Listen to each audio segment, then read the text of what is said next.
todos a abrirem as suas Bíblias no livro do profeta Isaías, no capítulo 38. E nós vamos meditar na palavra do Senhor. Isaías, capítulo 38. Isaías, no capítulo 38, a partir do versículo 1. Esperar que todos encontrem o texto, vamos lê-lo juntos, né? A palavra do Senhor. Amém?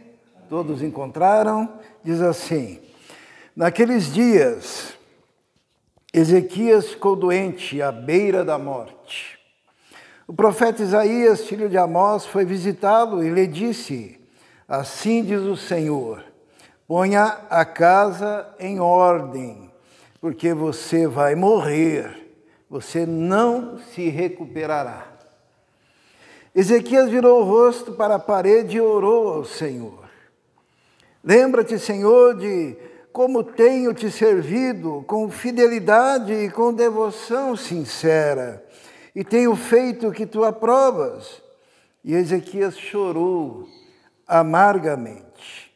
Então a palavra do Senhor veio a Isaías: vá dizer a Ezequias, assim diz o Senhor, o Deus de seu antepassado Davi, ouvi sua oração e vi suas lágrimas.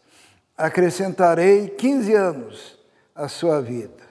E eu livrarei você e esta cidade das mãos do rei da Assíria. Eu defenderei esta cidade. Vamos orar.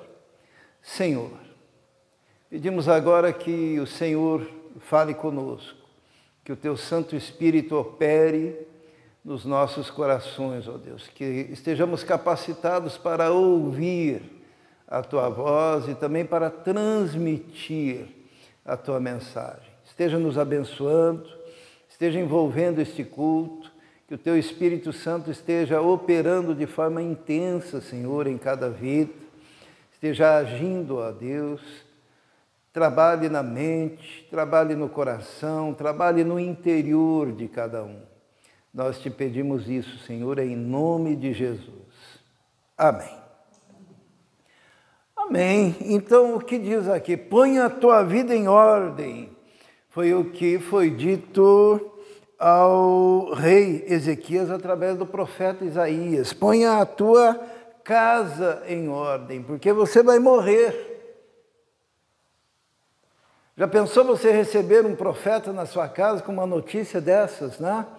Os irmãos sabem quantos anos tinha o rei Ezequias quando ele recebeu essa visita do profeta Isaías? Ele tinha cerca de 39 anos. Estava na flor da idade, né? É bem a época que se tem muitos projetos na vida, muitos ideais, e de repente você descobre que com 39 anos você vai morrer. E o profeta Isaías era amigo, estava ligado ao rei. Era uma palavra confiável, porque o profeta Isaías era o homem que orava junto com o rei Ezequias nos momentos difíceis. A palavra do profeta nunca caía por terra. O rei sabia que aquilo era verdade. E o que o rei fez? Ele começou a orar. Eu gosto do jeito que o rei Ezequias ora.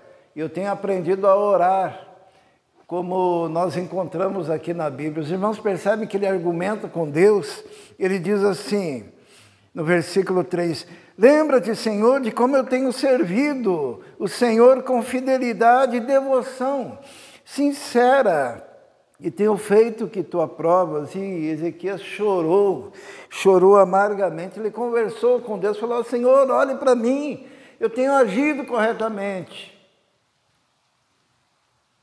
É interessante que um pouquinho antes, lembra da vitória que houve sobre o rei Senaqueribe, né? O rei estava, o exército de Senaqueribe estava lá em volta da cidade, e o rei Ezequias e Isaías oraram diante do Senhor. E o que aconteceu? Lembram-se? Deus mandou um anjo, vamos voltar então ali no capítulo anterior, no capítulo 37, versículo 14, olha só. Ezequias recebeu a carta das mãos dos mensageiros e a leu. Então subiu ao templo do Senhor, abriu-a diante do Senhor e orou ao Senhor, porque a cidade estava cercada. E lá no versículo 36 diz que Deus ouviu a oração dele. Então o anjo do Senhor saiu e matou 185.000 homens no acampamento assírio.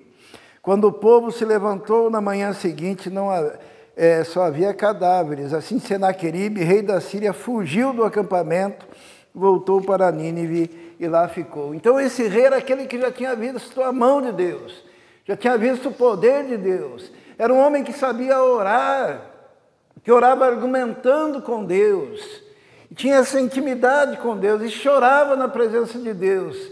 E quando o profeta chegou para ele e disse, olha, arruma a sua casa, põe a sua casa em ordem, porque você vai morrer, não viverás.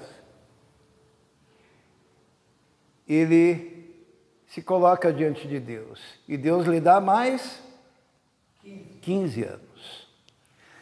Mas eu gostaria hoje de pensar um pouquinho, e você pensar comigo. Ele era um rei que sabia orar, certo?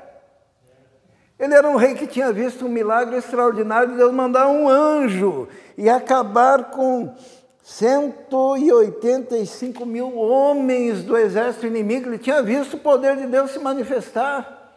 Ele pediu uma prova para Deus e pediu que o relógio voltasse, retrocedesse. Seria uma alteração no universo para que o tempo voltasse para trás. Ele viu esse sinal. E mesmo assim, a palavra do profeta para ele foi: põe a tua casa em ordem. O que ele tinha para pôr em ordem?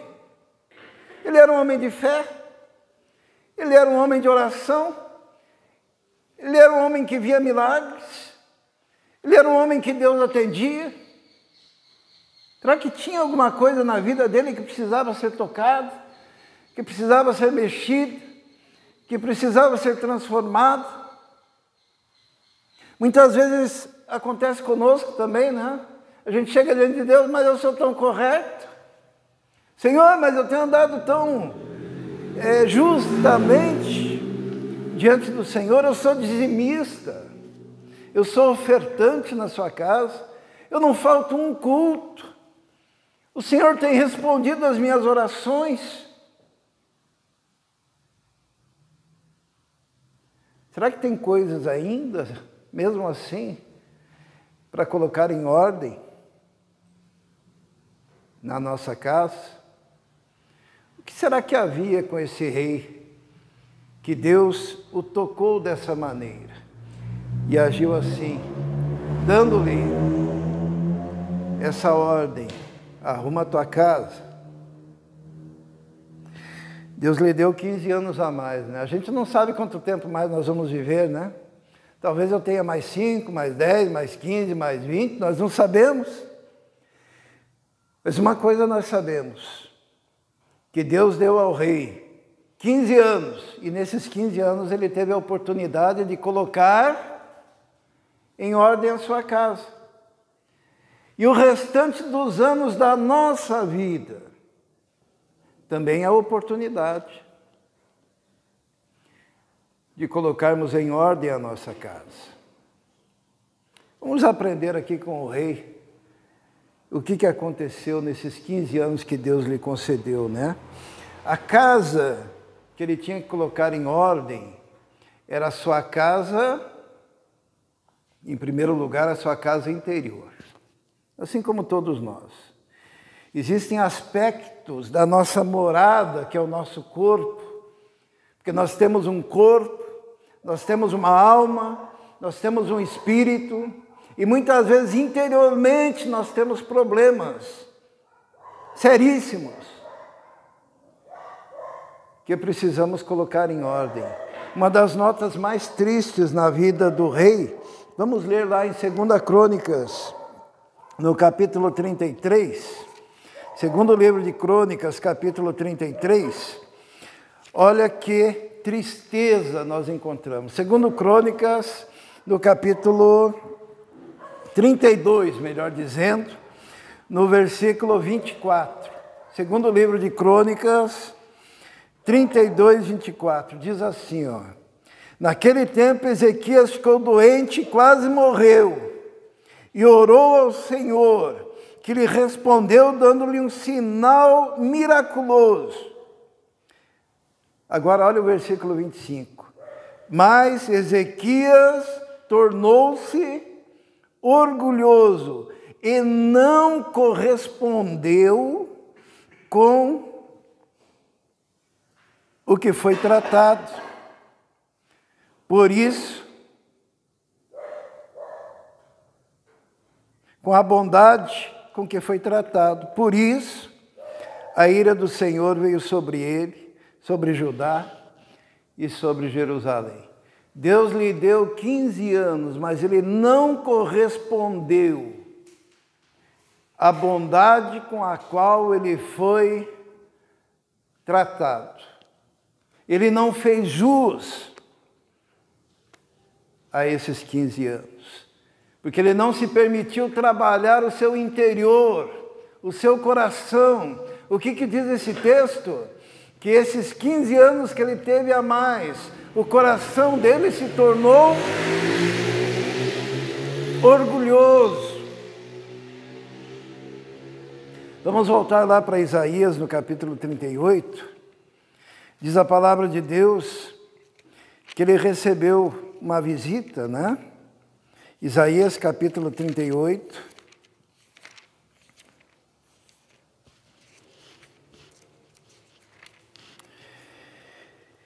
Ou melhor, o capítulo 39, olha só a visita que ele recebeu. Isaías 39. Naquela época, Merodach-Baladã, filho de Baladã, rei da Babilônia, enviou a Ezequias cartas e um presente, porque soubera da sua doença e da sua recuperação. Ezequias recebeu com alegria os enviados e mostrou-lhes o que havia em seus depósitos, a prata, o ouro, as especiarias, o óleo fino, todo o arsenal e tudo o que se encontrava em seus tesouros. Não houve nada em seu palácio ou em todo o seu reino que Ezequias não lhe mostrasse. Qual que era o problema de Ezequias? Ele estava orgulhoso das suas conquistas, orgulhoso dos seus tesouros, orgulhoso de tudo que ele possuía. E quando chegou lá aquela comitiva daquele rei enviado da Babilônia, o que aconteceu? Ele abriu a sua casa e mostrou: olha os meus tesouros, olha as minhas especiarias, olha os meus empregados, olha como Deus tem me feito próspero, olha como é o meu reino. Porque o coração dele estava firmado também nas suas posses, nas suas conquistas. É interessante, né? Ele era um homem de Deus? Era. Mas haviam questões dentro do interior dele que precisavam ser trabalhadas. E muitas vezes no meio do povo de Deus há isso também. O coração é de Deus, mas o orgulho maior da sua vida são os seus bens, seu salário, a sua condição, as suas conquistas, os seus títulos, os seus empregados, o seu carro, a sua casa. E quando ele abriu as portas do palácio para aquela comitiva, logo em seguida ele recebeu a visita de quem mesmo? Ele recebeu a visita do profeta Isaías de novo. Vamos ler ali? Olha o que o profeta Isaías disse, no versículo 3. Então o profeta Isaías foi ao rei Ezequias e perguntou: o que aqueles homens disseram e de onde vieram? De uma terra distante. Ezequias respondeu: eles vieram da Babilônia para visitar-me. O profeta perguntou: o que eles viram em seu palácio? Ezequias respondeu: viram tudo o que há no meu palácio. Não há nada em meus tesouros que não lhes tenha mostrado. Então Isaías disse a Ezequias: ouça a palavra do Senhor. Um dia, tudo o que há em seu palácio, bem como tudo o que os seus antepassados acumularam até hoje, será levado para a Babilônia. Nada ficará, diz o Senhor. Ele iria perder tudo. Ele iria perder o trabalho dos seus avós, dos seus pais. Ele iria perder o seu palácio, seus tesouros. Que coisa! Porque havia orgulho naquele coração. Põe a tua casa em ordem. Em primeiro lugar, significa o seu interior, o seu mundo de vaidades, o seu mundo de orgulho. E como nós sabemos que ele era tão orgulhoso e vaidoso, e tão autossuficiente, assim? Porque quando foi lhe dito assim, olha o que o profeta diz, versículo 7.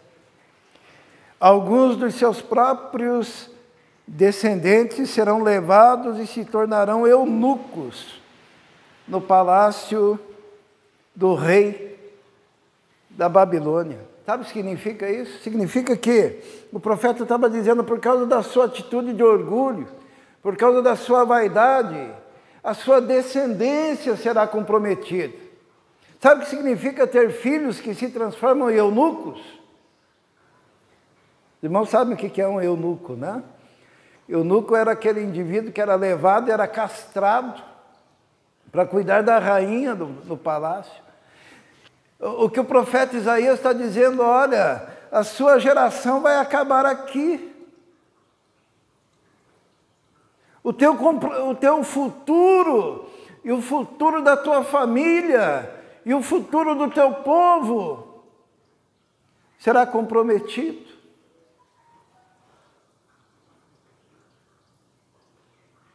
E qual foi a resposta do rei? Vamos ver?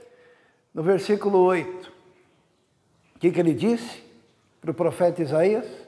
Ele disse: é boa a palavra do Senhor que você falou. Era boa? Não. É boa a palavra. Por quê? Ezequias respondeu: pois pensou lá consigo mesmo, né? Haverá paz e segurança enquanto eu viver. Ele era tão egoísta que ele pensava assim: isso vai acontecer só depois que eu morrer, eu tenho mais 15 anos, e serão os meus descendentes que vão sofrer, serão os meus filhos, será a próxima geração. É boa essa palavra, significa que eu serei feliz, significa que eu vou desfrutar dos meus tesouros, significa que eu vou desfrutar da alegria da minha vida, do meu reino.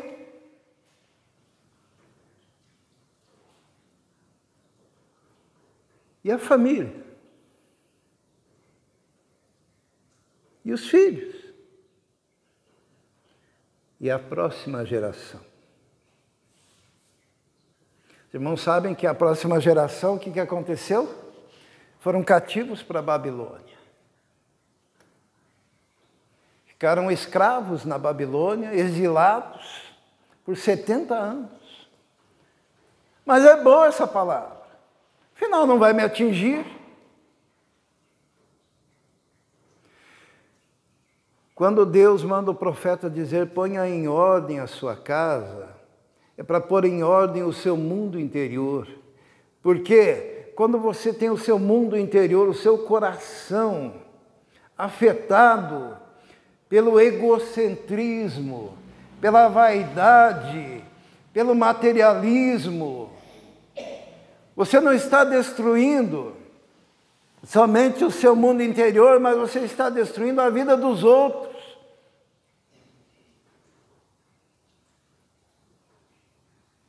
Você não está preocupado com a sociedade. Eu vejo muito isso nas eleições, né?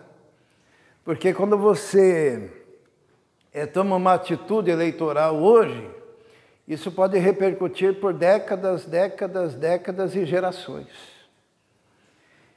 E às vezes você pensa, se for mudar alguma coisa de radical, vai demorar.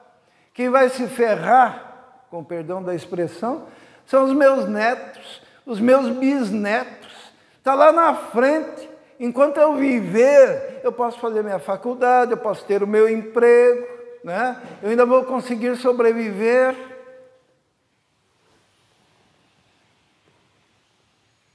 Daí chega o profeta e diz assim: põe em ordem a sua casa, haja corretamente com o seu mundo interior, enquanto é tempo, porque ao longo do tempo virá prejuízo sobre todos. Vai demorar. Importante é eu estar bem. Quando Deus falou para o rei, ponha em ordem a sua casa, se referia à vida interior daquele rei. Ele tinha um grave problema de orgulho e egocentrismo. O importante era ele. Mas quando Deus fala assim, põe em ordem a sua casa, ele também está se referindo à tua casa exterior, sabe? Porque, vamos pensar uma coisa. Ele tinha mais 15 anos de vida, certo? E se ele tivesse um filho nesse período, com quantos anos esse filho iria se tornar rei?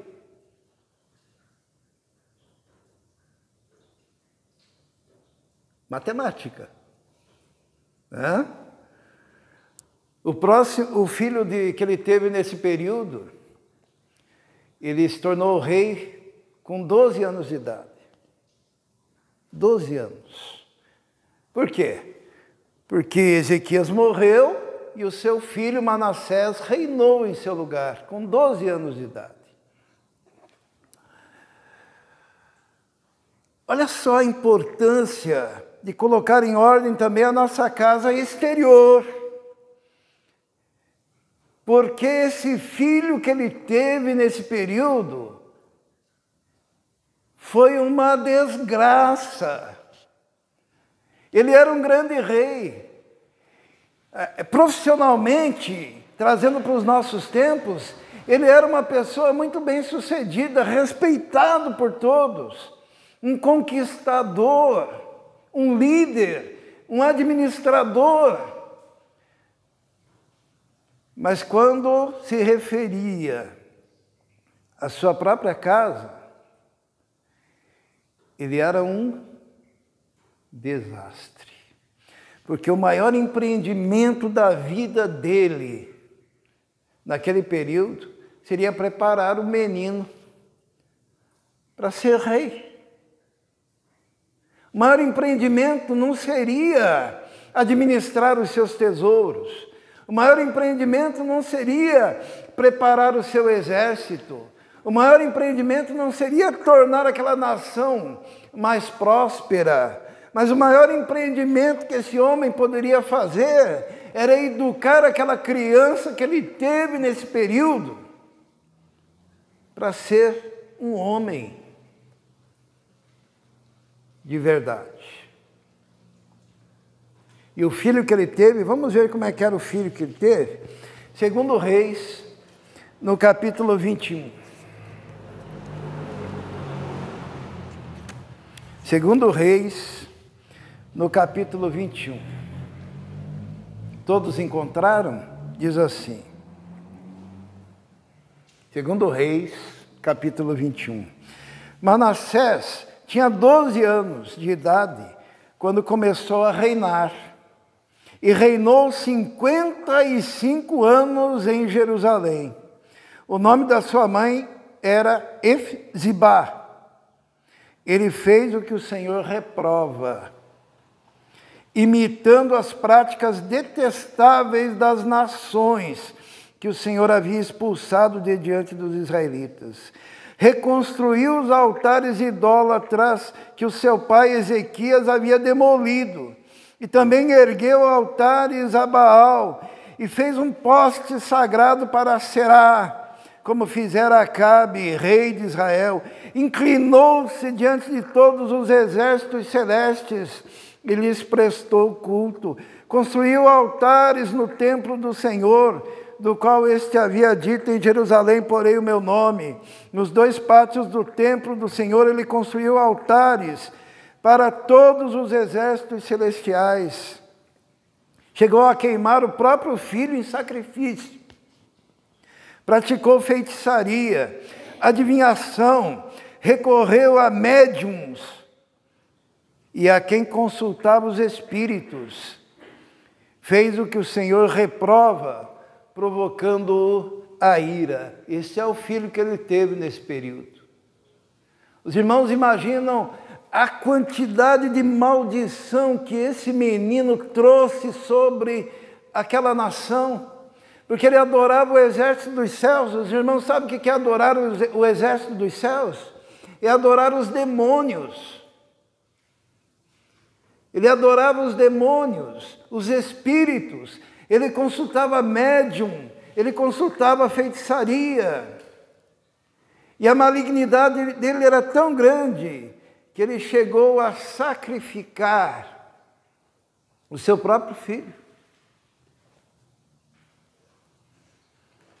Que havia uma coisa com a qual o rei Ezequias deveria ter se preocupado. Seria o quê? Educar o seu próprio filho.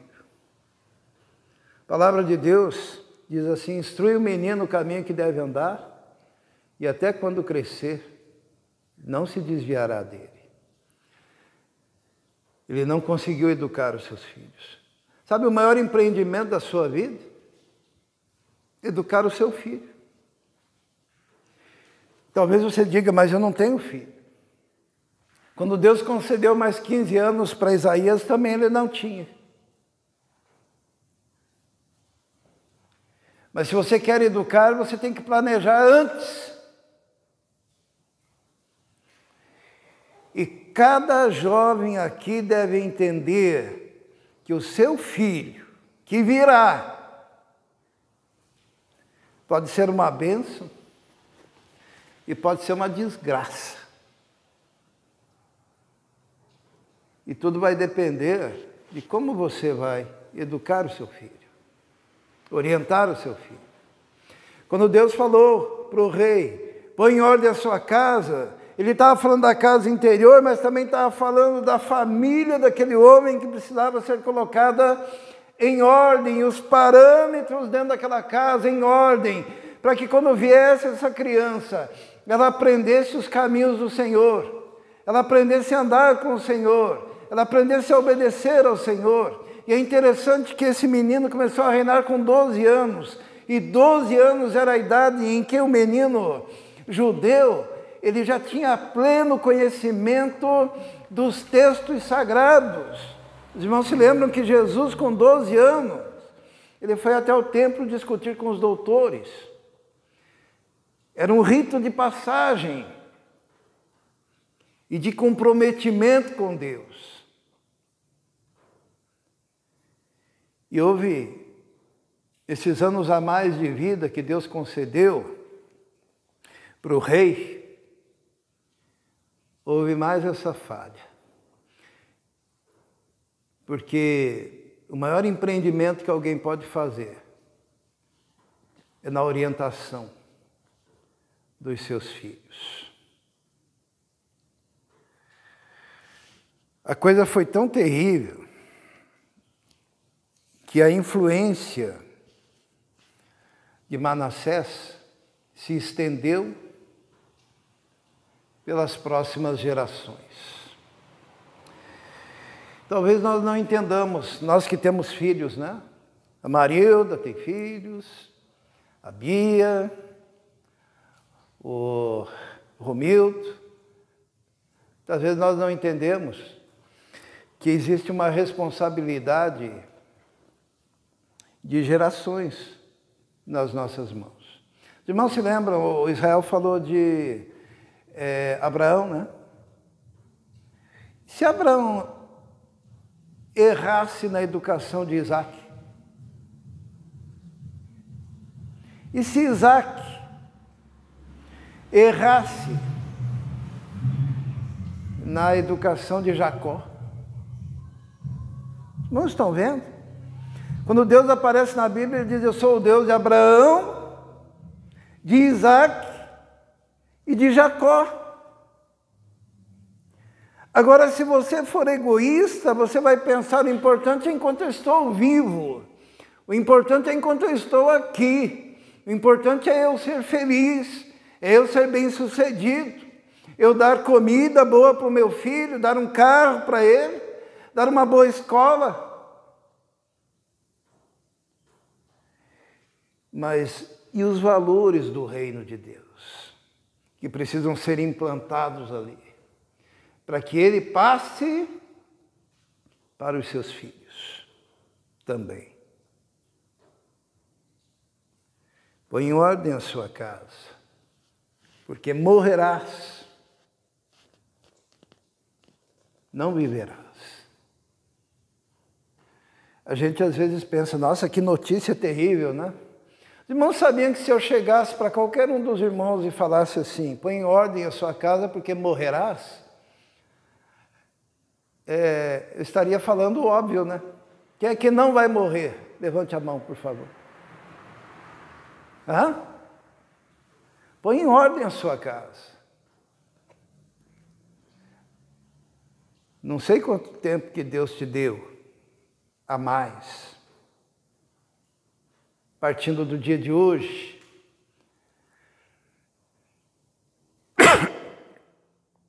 Põe em ordem o seu mundo interior. Põe em ordem o lugar onde você mora, sua casa, o seu lar, sua família, os seus filhos, seu relacionamento com o pai, com a mãe, com a sociedade, porque houve uma implicação social também, né? Vamos abrir a nossa Bíblia em 2 Crônicas, no capítulo 33. 2 Crônicas, no capítulo 33.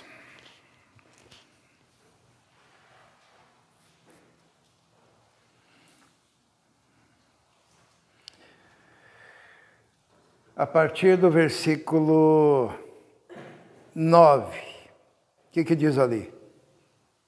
Manassés, porém, desencaminhou Judá e o povo de Jerusalém ao ponto de fazerem pior do que as nações que o Senhor havia destruído diante dos israelitas.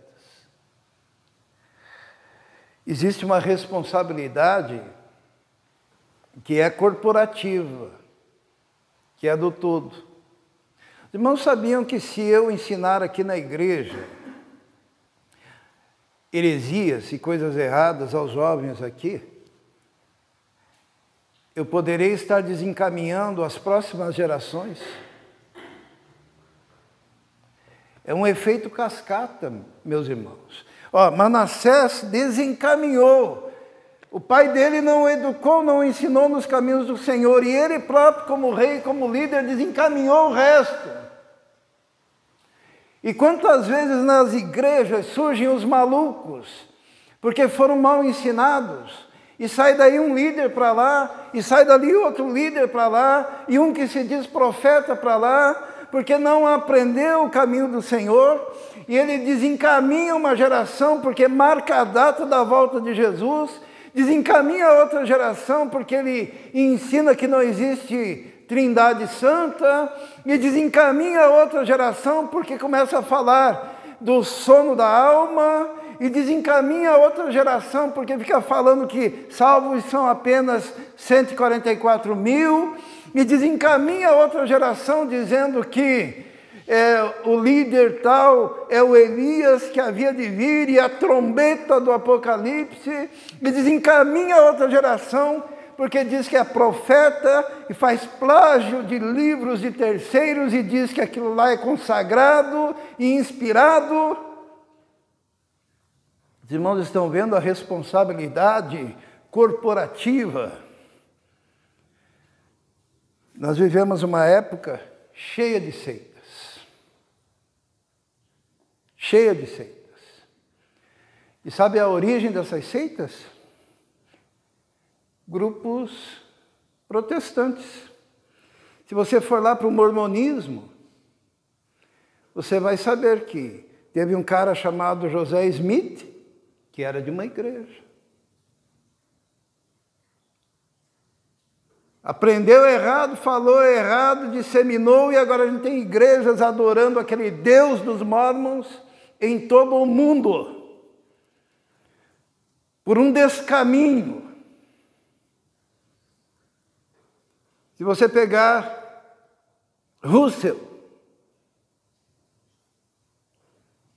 era de uma igreja, deu origem aos Testemunhas de Jeová,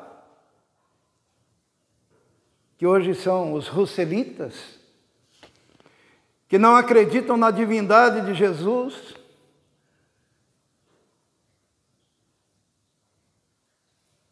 Ensinar corretamente. Porque tem uma história de um cara que ele era batista, né? O nome dele é Guilherme Miller.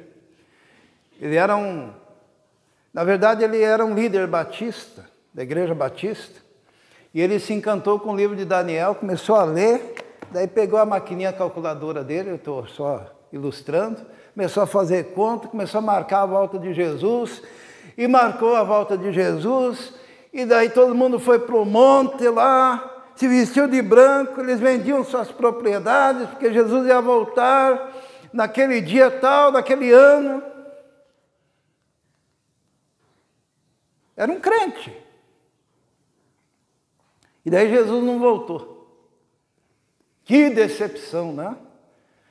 Desceram da montanha, muitos desanimaram, daí ele pegou e começou a calcular tudo de novo. Irmãos, Jesus falou que ninguém sabe o dia nem a hora. Então qualquer imbecil que falar que sabe o dia e a hora, não passa de um imbecil, tá? O que aconteceu? Ele disse, eu errei em 1 ano. Daí continuou aquela pregação no meio batista. Daí ele, no ano seguinte, foi lá o grupo lá para esperar Jesus, né? E Jesus não veio, certo? Daí o William Miller, ele chegou na igreja, falou, perdão, errei, me perdoe. Se arrependeu do pecado dele, pediu, confessou, voltou para a igreja, se integrou à igreja. Entendeu? Graças a Deus, né? Hoje ele está lá com Jesus no céu, está salvo. Mas os irmãos conseguem entender o tamanho da desgraceira que esse cara fez? Por isso que é importante ensinar corretamente. Porque Manassés desencaminha uma geração inteira. Porque sempre vai ter um abobado que vai seguir ele. E daí surge líder daqui, líder de lá, e eles pegam e sistematizam isso. Os irmãos sabem o que aconteceu com Manassés? O Manassés, ele queimou o próprio filho, ele adorou os demônios, ele foi atrás de médium, ele foi atrás de feitiçaria, ele causou o caos. E daí, num determinado momento, vamos ver o que aconteceu com ele? No versículo 10 do capítulo 33, diz assim: o Senhor falou a Manassés e a seu povo, mas não lhe deram atenção. Por isso o Senhor enviou contra eles os comandantes do exército do rei da Síria, os quais prenderam Manassés, colocaram-lhe um gancho no nariz, algemas de bronze, e o levaram para a Babilônia. Na sua angústia, ele buscou o favor do Senhor, o seu Deus, e humilhou-se muito diante de Deus, do Deus dos seus antepassados. Quando ele orou, o Senhor o ouviu e atendeu o seu pedido, e o trouxe de volta a Jerusalém e a seu reino. E assim Manassés reconheceu que o Senhor é Deus. Aleluia, né? Alguém poderia dizer, o desgraçado ainda se converteu. Graças a Deus, né? Desgraçado significa que não tinha graça, né? Mas a graça de Deus o atingiu. Mas o que aconteceu com o povo que ele desencaminhou? Está no versículo 17. Vamos ler? O povo, contudo, continuou a sacrificar nos altares idólatras, mas somente ao Senhor, o seu Deus. Mas continuou na idolatria. Houve um sincretismo ali. E a desgraceira chegou num ponto que todos eles foram levados em cativeiro nas próximas gerações. Irmãos, põe em ordem a sua casa, o seu mundo interior. Põe em ordem a sua casa, o seu lar. Põe em ordem a sua casa também no que concerne ao povo de Deus. Existe um negócio por aí que é diabólico. Quer dizer assim, todos os caminhos são bons, por quê? Um pensa de um jeito, outro pensa de outro jeito. Cada um deve contentar-se com o nível de revelação que recebeu, porque no final todo mundo está querendo fazer o bem. Isso é diabólico. Se não for conforme as Escrituras, é o diabo falando. Sabe quem mais gosta de usar a Bíblia? Mais do que crente? É o diabo. Como é que o diabo tentou Jesus? Ele chegava para Jesus e dizia, até o nome de um programa famoso, né? Eu não sei como é que pegaram justamente as palavras do diabo para dar título ao programa, né? Mas o diabo chegava para Jesus e dizia, está escrito.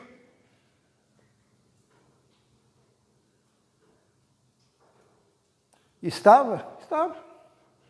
E Jesus olhava para o diabo e falava assim, mas também está escrito. E rebatia com as Escrituras. Porque ler a Bíblia como um doente mental, até o diabo lê. Mas ler na unção, no discernimento, na coerência de olhar os textos dentro do próprio contexto, por obra do Espírito Santo. Porque a palavra de Deus, ela é que endireita os caminhos. Às vezes a pessoa é bem intencionada. Como foi Miller?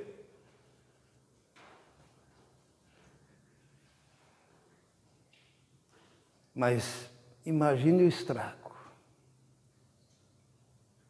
realizado. Olha a importância de nós nos firmarmos na palavra de Deus, né? Hoje o Israel me falou uma coisa, eu fiquei pensando assim, né?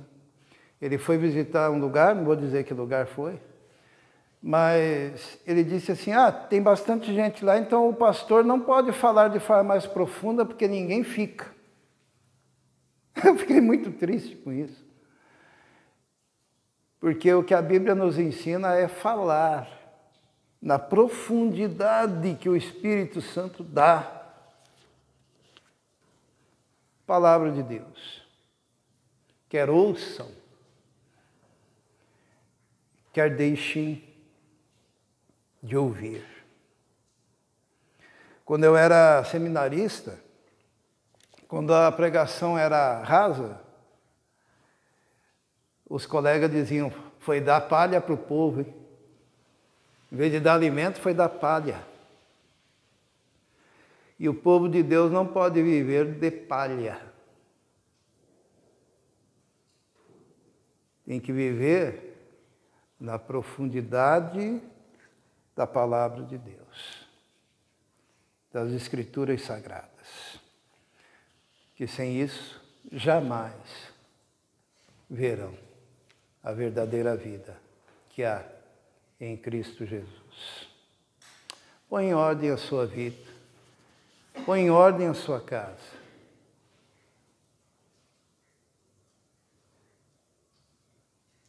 É o maior empreendimento que você fará.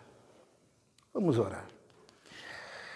Senhor, muito obrigado, Senhor, porque o Senhor disponibiliza as Escrituras para todos nós. Muito obrigado porque um dia Martinho Lutero encontrou o livro de Romanos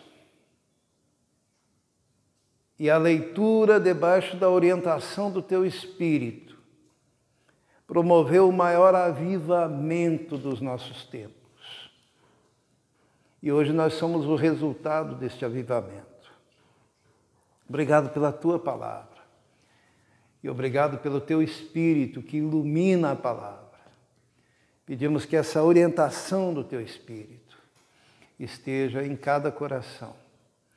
E que nós possamos aplicar a Tua palavra na nossa casa, seja na casa interior do nosso coração, seja na nossa residência, Senhor, seja na nossa casa maior, a igreja do Senhor, o povo do Senhor.